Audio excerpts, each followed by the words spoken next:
Mayong hapon mga langga, subong maano kita manyapon kita sa sa Jollibee kay ni na-miss ko na kadugay na nga wala ako kakaon sa Jollibee so ara nagahulat ako sina kay lolo kay i-drop off nila ako sa bus stop kasi iba yung winga kadtuan nila kaysa sa kadtuan ko so ayan palakad-lakad lang ko dyan. So ito nandito na ako sa sa malapit sa bus stop.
So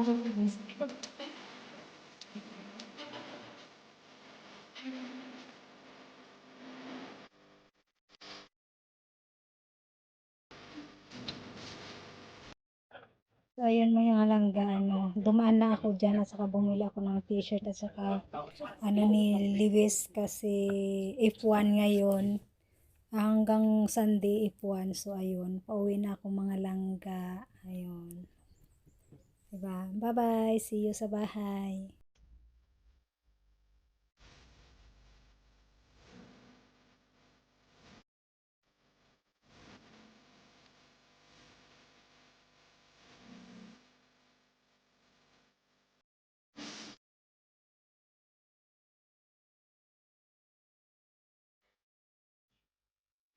Ayun guys, nandito na ako sa bahay.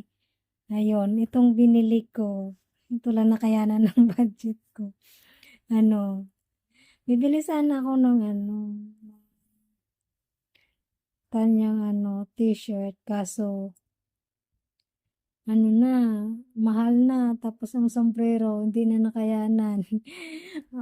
Paldo na paldo ako sa sa gastos sa bunga bulan. So, ayun guys, ito. Ito na lang kayanan ko Kay Lewis is, ano to siya guys, $20. Tapos, ay ito, binilhan, ano ito, ano,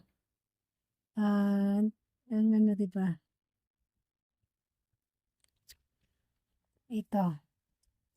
Mahal talaga kasi ano guys, ano kaysa sa ano talaga ng F1 kasi ako bumili. So ito, para sa pamangkin ko na babae. Gustong gusto niya kasi si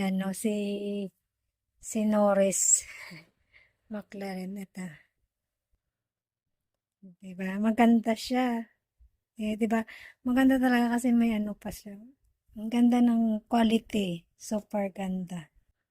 Ganda siya, diba? Ganda naman. Tapos ang sombrero niya, ano, nasa, nasa $100. Next year na ulit. Nandyan pa naman siguro si Lewis next year, di ba? Ganda siya. Ayun na guys. Bye-bye guys. Thank you for watching. Ito, bumili din pala ako nung para sa sa buhok ko. Moisturizer, saka yung serum niya. Ano, yung gel niya is wala na akong walang stock. So, hindi ko alam kung magkakaroon pa sila ng stock kasi sabi hindi daw, wala daw masyadong bumibili. Wala masyadong bumibili pero wala ng stock. So, ayun guys. Bye-bye. Thank you for watching guys.